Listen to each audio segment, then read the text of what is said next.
प्रेमिका की डिमांड बिल्कुल अजीबोगरीब थी। वो अपने प्रेमी से बोलती थी कि देखो, मैं चाहती हूं कि तुम मेरे साथ दिन रात संबंध बनाओ और खूब अपनी खिलाई पिलाई करो और संबंध इतना बनाओ कि मैं प्रेग्नेंट हो जाऊं। बस मैं तुमसे कुछ नहीं चाहती, बस मैं चाहती हूं कि तुम मुझे प्रेग्नेंट कर दो। इसलिए वो हर रोज अपने प्रेमी को अपने घर बुलाती, उसके लिए जो उसका दूध का काम था वो उसके लिए प्योर दूध रखती, उसको दूध पिलाती, खिलाई पिलाई करवाती उसकी, और जो अपनी डिमांड थी उसको मनवाने में लगी हुई थी कि तुम मुझे प्रेग्नेंट कर दो। अब प्रेग्नेंट मतलब कर दो, ये प्रेमी सुनकर बड़ा हैरान था, बड़ा परेशान था। और फिर इसी परेशानी को दूर करने के लिए प्रेमी अपनी पत्नी को एक प्लानिंग में शामिल करता है और फिर उस प्लानिंग के तहत अपनी जो प्रेमिका थी उसके सर को कुचल डालता है, उसकी हत्या कर देता है और बड़ी ही शातिराना प्लानिंग से इस कत्ल को वो अंजाम देता है अपनी पत्नी के साथ मिलकर, और बाद में फरार भी हो जाता है। लेकिन सिर्फ एक गलती की वजह से, जिसकी वजह से वो पकड़ा जाता है। और जब वो पकड़ा जाता है और ये पता चलता है कि आखिर जो उसकी प्रेमिका थी वो क्यों प्रेग्नेंट होना चाहती थी, उसके पीछे का राज क्या था और प्लानिंग को कैसे अंजाम दिया, इसने अपनी पत्नी को प्लानिंग में कैसे शामिल किया, ये जो पूरी दास्तां वो सुनाता है, तो उसको सुनकर पुलिस वाले भी हैरान रह जाते हैं। यकीनन जब आप इस घटना को सुनेंगे तो आप भी चौंक जाएंगे। तो चलते हैं और जो आज की घटना है उसको शुरुआत से जानते हैं आखिर तक। तो दोस्तों, मेरा नाम माज है, उम्मीद है कि आप सब अच्छे होंगे, सुरक्षित होंगे। और जो आज की घटना है वो वाराणसी के लक्ष्मणपुर का जो शारदा बिहार कॉलोनी है वहाँ की, और वहाँ पर रहने वाली अनुपमा पटेल जो अपने पति के साथ इस कॉलोनी में रहती थी। पति जॉब करता था और जो अनुपमा थी वो अपने ही घर से सुबह सुबह अपने गेट के बाहर एक जो मदर डेयरी के छोटे वाले पैकेट होते हैं दूध के, उसके पैकेटों को बेचा करती थी। सही सलामत उसकी दुकानदारी होती थी, जिंदगी बिल्कुल ठीक ठाक चल रही थी। अनुपमा और उसका पति दोनों साथ में रहते थे, कोई लड़ाई झगड़ा नहीं था। लेकिन अनुपमा जब ये दूध अपना बेचा करती थी तो उसी बीच उसकी दुकान पर लगभग आज से 2 साल पहले एक लड़का आना शुरू होता है जिसका नाम मोहित यादव था।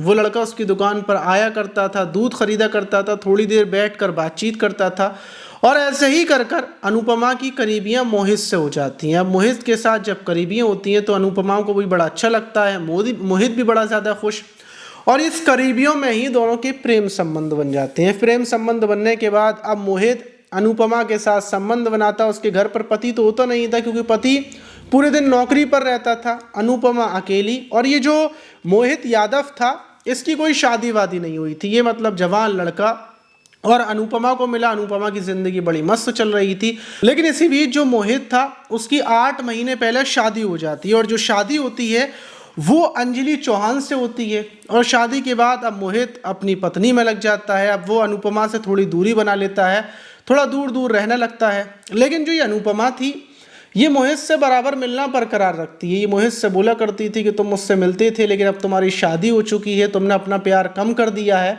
लेकिन फिर भी थोड़ा बहुत मिलना चल रहा था।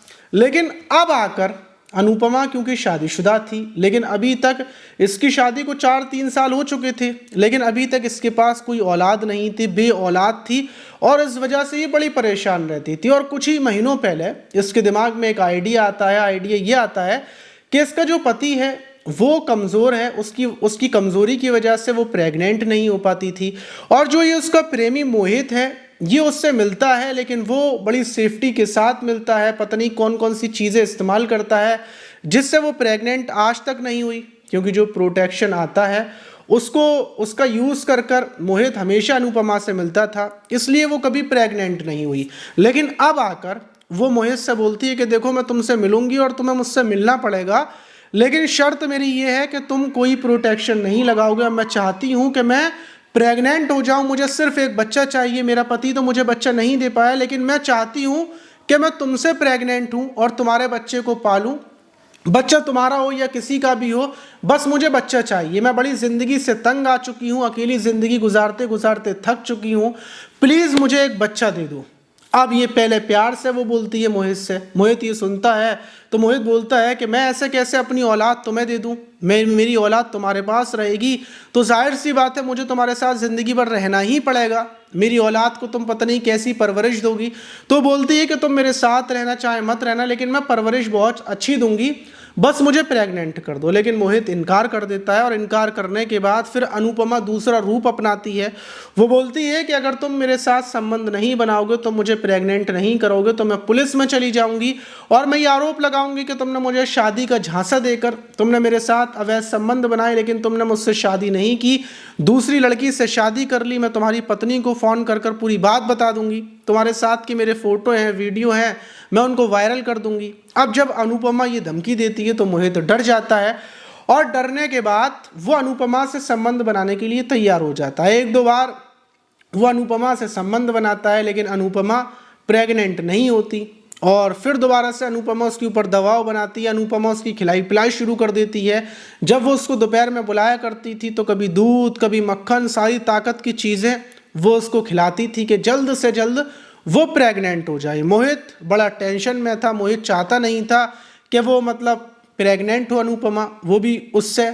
तो इतनी टेंशन में रहते हुए जब ज़्यादा टेंशन उसके दिमाग पर आ जाती है तो वो अपने घर पर पहुंचता है और जब उसकी पत्नी अंजलि पूछती है कि कोई बात है, तुम इतने दिनों से परेशान चल रहे हो, ना मुझसे ढंग से बात करते हो, ना तुम मेरे करीब आते हो, आखिर बात क्या है, तुम मुझे बताओ, मैं हर हालत में तुम्हारे साथ हूँ। जब पत्नी ये बात बोलती है तो जो मोहित था वो उसको बताता है कि हाँ मैं परेशान हूँ, वजह ये है कि तुमसे पहले मेरी एक प्रेमिका थी जो शादीशुदा थी और उससे मैं मिलता था, सब कुछ होता था, लेकिन अब वो मेरे ऊपर दबाव बना रही है कि मैं उसको प्रेग्नेंट कर दूं। वो मेरा बच्चा चाहती है और मैं उसको प्रेग्नेंट नहीं करना चाहता, इसीलिए मैं टेंशन में हूँ और मेरे समझ में नहीं आ रहा है मैं क्या करूँ। अगर मैं उससे मना करता हूँ तो वो पुलिस में चली जाएगी। अब जब ये बात पत्नी सुनती है तो वो आग बबूले हो जाती है कि उसकी ऐसी की तैसी वो तुम्हें ऐसे ब्लैकमेल कर रही है और तुम दब रहे हो। लेकिन जो ये मोहित था वो बताता है कि उसके पास फोटो वीडियो भी हैं, अगर वो थाने चली जाएगी तो मेरे ऊपर केस लग जाएगा, मैं जेल चला जाऊंगा, तुम अकेली रह जाओगी, सोच लो तुम्हें क्या करना है। तो फौरन अंजलि बोलती है कि देखो एक रास्ता है, रास्ता ये है कि हम उसको रास्ते से हटा देते हैं। मोहित इसके लिए तैयार हो जाता है। प्लानिंग रचना शुरू की जाती है और प्लानिंग जो करती है वो अंजलि करती है और प्लानिंग के तहत 10 दिसंबर को अंजलि अपने पति को लेकर घर से निकलती है और आस पड़ोस सब लोगों को बताती है कि उसके मायके में शादी है, इसलिए वो अपने मोहित के साथ उस शादी के प्रोग्राम में शामिल होने के लिए जा रही है। एक आध हफ्ता उसको लग जाएगा वापस आने में और वो निकल जाती है। लेकिन निकलने के बाद वो अपने मायके नहीं पहुंचती, बल्कि जो पास में ही पांडेपुर है वहाँ पर पहुँचती है और वहाँ मिश्रा होम स्टे होटल नाम से एक होटल है, वहाँ पर जाकर रुक जाती है। वहाँ पर ये लोग रुकते हैं और रुकने के बाद जैसे ही 11 दिसंबर की सुबह होती है तो 11 दिसंबर की सुबह, क्योंकि मोहित को पता था कि सुबह सुबह के टाइम पर जो उसका पति है उसका अनुपमा का वो नौकरी पर चला जाता है, अनुपमा अपने घर पर अकेली होती है, तो ये अंजलि को ये बात पता थी। और फिर वो लोग 11 दिसंबर की सुबह निकलते हैं और निकलने के बाद जो अनुपमा का घर था उससे थोड़ी दूरी पर अंजलि बाहर रुक जाती है। अंजलि इसलिए रुक जाती है कि अगर कोई आता है, कोई बात होती है तो वो फ़ौरन मोहित को खबर कर देगी और मोहित पीछे के रास्ते से अनुपमा के घर पर पहुंचता है। अनुपमा अकेली थी। अनुपमा मोहित को देखकर थोड़ा सा घबरा जाती है। उसके समझ में नहीं आता कि अचानक से मोहित बिना बताए घर पर कैसे आया है और सीधे जाकर वो अनुपमा के गले को पकड़ लेता है और वहीं पर रखा हुआ पत्थर से उसके सर पर ताबड़तोड़ वार करता है और एक चाकू भी ले गया था वो अनुपमा के गले पर उसको घोंप कर उसकी हत्या कर देता है। खून के छींटे जो मोहित था उसकी शर्ट पर आ जाते हैं और फिर वो घबराते हुए, क्योंकि प्लानिंग पूरी तैयार थी, इसलिए अनुपमा के घर में जो भी ज्वेलरी थी, जो पैसा था, सबकी लूटपाट करता है, सामान बखेर देता है कि जब पुलिस आए तो पुलिस को ये लगे कि यहाँ पर लूट की गई है।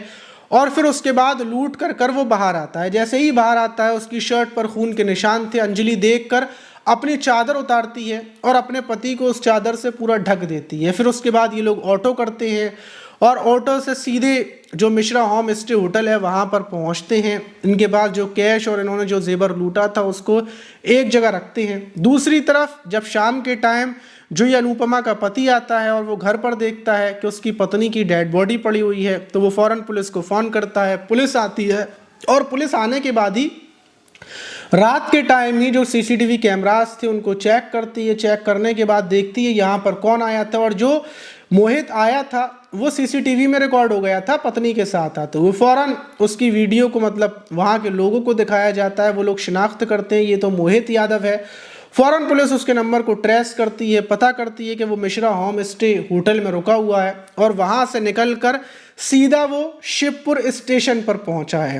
लगभग रात का 2-3 बजे का टाइम था और 12 दिसंबर को पुलिस जो मोहित था उसे और अंजलि चौहान दोनों को गिरफ्तार कर लेती है। गिरफ्तार करने के बाद दोनों को लाया जाता है। उनके पास से 76,000 रुपये कैश और जितना भी जेवर उन लोगों ने अनुपमा से लूटा था वो सब बरामद कर लेते हैं। और मोहित पूरी कहानी पुलिस को बता देता है कि अनुपमा प्रेग्नेंट होना चाहती थी, इस वजह से उसने अपनी पत्नी अंजलि चौहान के साथ मिलकर इस प्लानिंग को रचा और इसलिए अनुपमा की हत्या कर दी।